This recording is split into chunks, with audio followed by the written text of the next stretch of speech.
नमस्कार विद्यार्थियों। राजनीति विज्ञान के मूल आधार के अंतर्गत समानता के बारे में हम अध्ययन कर रहे थे। समानता का अर्थ क्या है, समानता क्या है, उसके बारे में हम पढ़ चुके हैं। आज हम समानता के जो विविध रूप है या समानता के जो विविध पक्ष है उसके बारे में हम अध्ययन करेंगे। समानता के विविध पक्षों के अंतर्गत कानूनी समानता, राजनीतिक समानता, सामाजिक समानता, आर्थिक समानता, नागरिक समानता, ये विविध पक्ष हम कह सकते हैं। समानता का जो कानूनी समानता है उसके बारे में हम अध्ययन कर चुके हैं। कानूनी समानता के अंतर्गत कानून के समक्ष समानता, कानून का समान संरक्षण, कर्तव्यों के प्रसंग में समानता, करों के निर्धारण के संबंध में विवेक संगत आधार पर भेदभाव मान्य, इन सब के बारे में हम अध्ययन कर चुके हैं। आज हम राजनीतिक समानता क्या है उसके बारे में अध्ययन करेंगे। राजनीतिक समानता का तात्पर्य राजनीतिक रूप से जो सभी व्यक्तियों के साथ समान व्यवहार किया जाता है उसे राजनीतिक समानता कहते हैं। और इसके अंतर्गत विभिन्न प्रकार की समानताएं शामिल है, जैसे मतदान की समानता। सभी व्यक्तियों को बिना किसी भेदभाव के, बिना किसी असमानता के सभी व्यक्तियों को मतदान की जो समानता है, यानी कि एक निश्चित आयु प्राप्त करने के बाद सभी व्यक्ति मतदान का अधिकार जो रखते हैं वो मतदान की समानता के अंतर्गत मतदान की समानता है, जिसके अंतर्गत सभी व्यक्ति निश्चित आयु प्राप्त करने के बाद बिना किसी भेदभाव के, असमानता के मतदान का अधिकार या मतदान की समानता रखते हैं। इसके अलावा चुनाव में उम्मीदवार बनने की जो समानता है, बिना किसी भेदभाव के सभी व्यक्तियों को उम्मीदवार बनने की समानता प्राप्त है, ये राजनीतिक समानता। कोई भी व्यक्ति बिना किसी भेदभाव के यदि वो योग्य है तो वो चुनाव में उम्मीदवार बन सकता है। तो ये चुनाव में उम्मीदवार की समानता।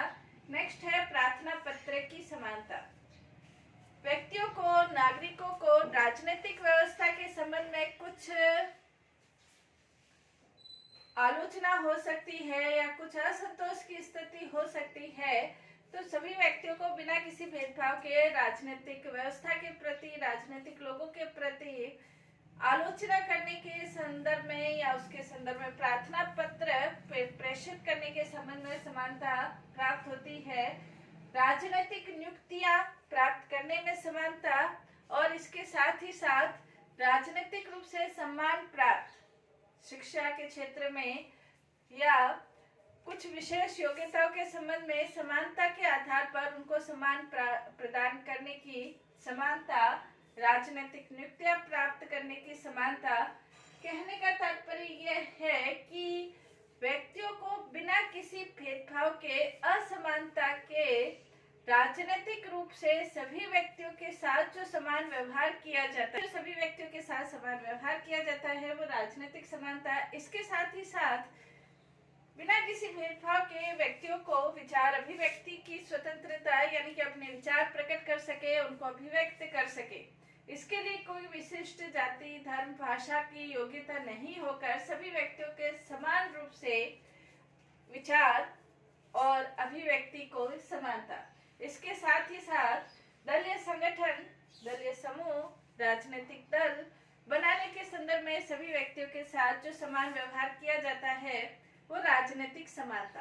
तो राजनीतिक समानता के अंतर्गत मतदान की, उम्मीदवार बनने की, आलोचना करने की, नियुक्तियां प्राप्त करने की, सम्मान प्राप्त करने की, विचार अभिव्यक्ति की, राजनीतिक दल बनाने की, बिना किसी भेदभाव के सबके साथ समान व्यवहार की समानता। नेक्स्ट है सामाजिक समानता। सभी व्यक्तियों के साथ सामाजिक रूप से व्यवहार, समान रूप से व्यवहार किया जाए, वो सामाजिक समानता।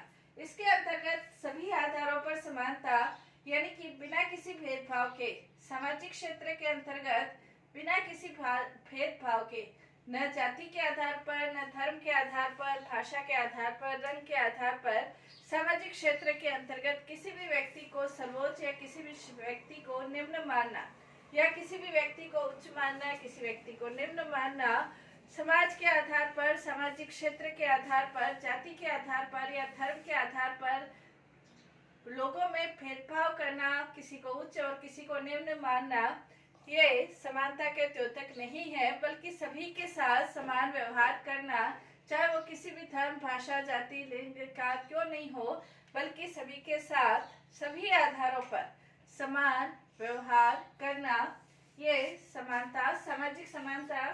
सामाजिक समानता के अंतर्गत स्त्री और पुरुषों के संदर्भ में भी समानता, स्त्रियों के साथ अलग व्यवहार, पुरुषों के साथ अलग व्यवहार, इस प्रकार का व्यवहार समानता के अंतर्गत नहीं आता, बल्कि स्त्री और पुरुष दोनों का समान रूप से उनके साथ व्यवहार किया जाए। सामाजिक समानता के अंतर्गत सामाजिक समागम भी एक प्रमुख तत्व है। सामाजिक समागम का मतलब ये है कि विवाह के क्षेत्र में और खान पान के क्षेत्र में उच्च और निम्न का भेदभाव नहीं हो, या जो निषेध की स्थिति है वो खत्म हो। यानी कि ऐसा नहीं हो कि उस जाति में विवाह नहीं होगा या उसके साथ विवाह नहीं होगा। इस प्रकार की जो निषेध अवस्थाएं हैं, जो निषेध प्रक्रियाएं हैं, उसको खत्म किया जाए और सभी के साथ समान रूप से खान पान के क्षेत्र में भी समान व्यवहार किया जाए, कोई भेदभाव नहीं किया जाए, वो सामाजिक समागम। नेक्स्ट, इसके अंतर्गत विशेष सुविधाएं प्रदान करना। जो सामाजिक क्षेत्र के अंतर्गत जो पीढ़ियों से, सदियों से, वर्षों से जो दुर्बल वर्ग है, पिछड़े हुए वर्ग हैं, उनको समाज की मुख्य धारा के साथ जोड़ने के लिए आवश्यक है कि उनके लिए विशेष सुविधाओं का प्रबंध किया जाए। और जब विशेष सुविधाएं प्रदान की जाती है तो उनको समाज की मुख्य धारा के साथ लाकर समानता को वास्तविक अर्थ में स्थापित किया जाता है। ये सामाजिक समानता, यानी कि सामाजिक समानता के अंतर्गत ये विशेष तत्व शामिल होते हैं। नेक्स्ट, इसके अंतर्गत आर्थिक समानता। आर्थिक समानता की स्थिति प्राप्त करने के लिए आवश्यक है कि समाज के अंतर्गत जो आर्थिक समानता है उसके अंतर्गत कुछ विशेष चीजें आवश्यक है। जैसे पहला ये है मूलभूत आवश्यकताओं की पूर्ति। समाज के अंतर्गत रहने वाले सभी व्यक्तियों को मूलभूत जो आवश्यकताएं हैं उनकी पूर्ति होनी चाहिए।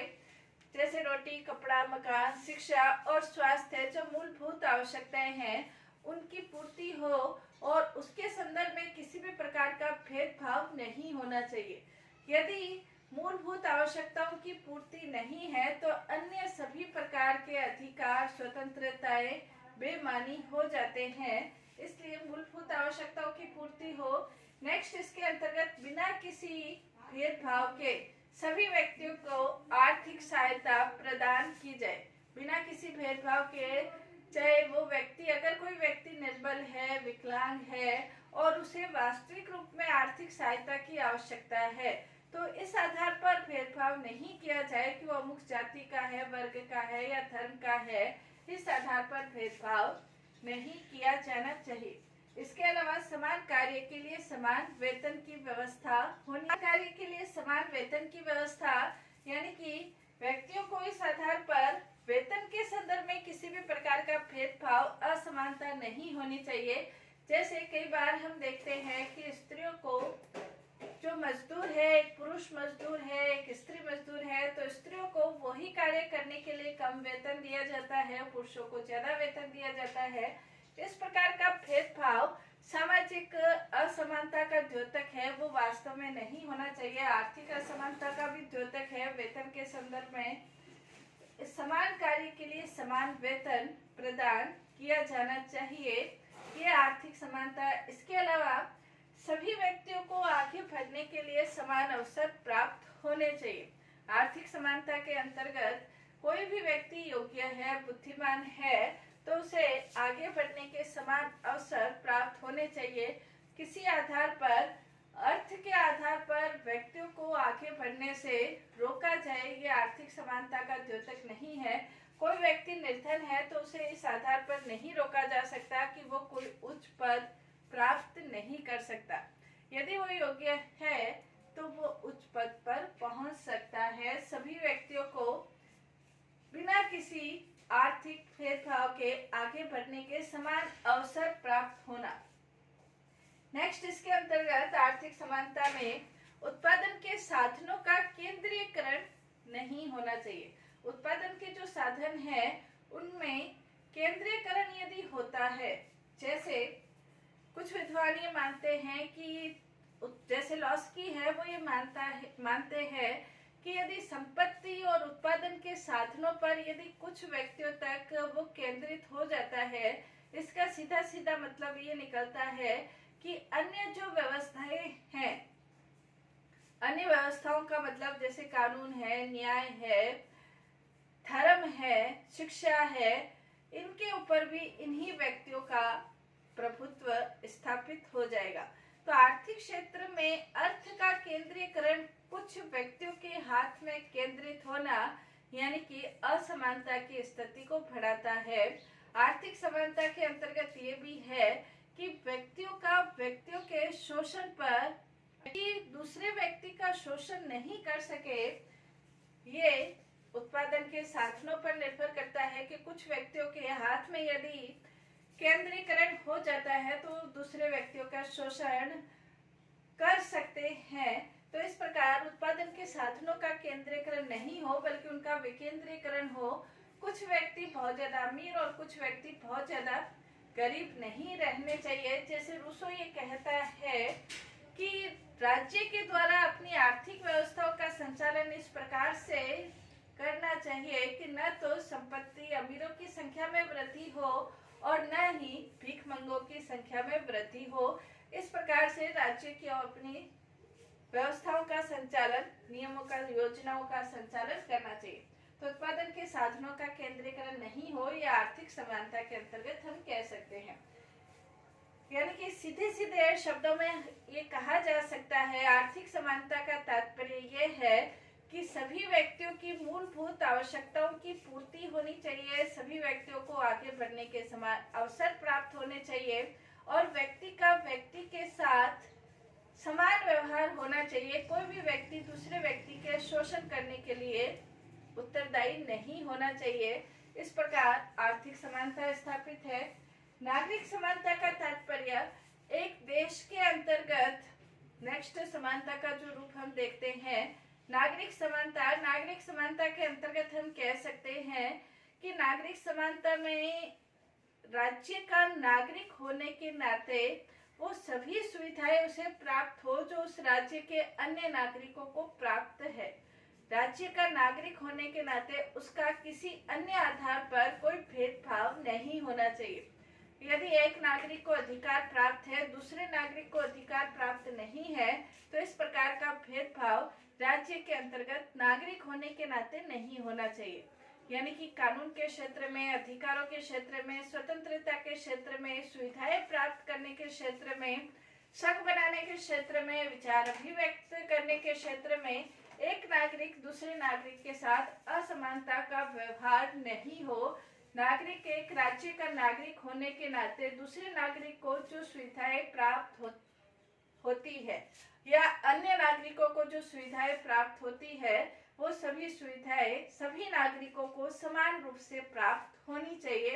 ये नागरिक समानता, ये समानता के विविध पक्ष या आयाम हमने पढ़े।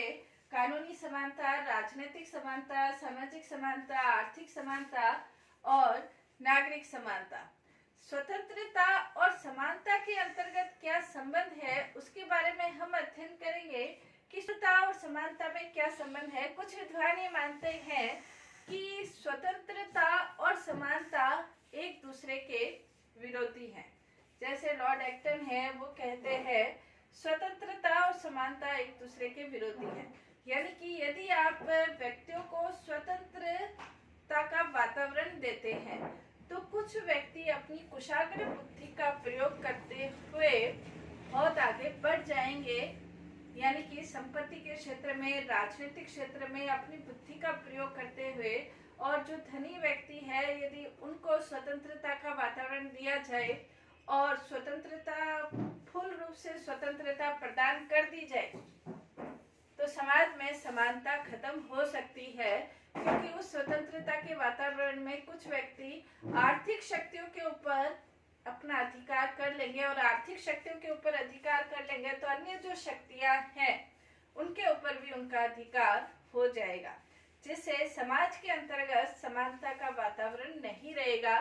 तो ये विद्वान ये मानते हैं कि स्वतंत्रता और समानता एक दूसरे के विरोधी हैं, लेकिन वास्तव में गहराई से देखा जाए तो स्वतंत्रता और समानता एक दूसरे के विरोधी नहीं बल्कि एक दूसरे के पूरक है।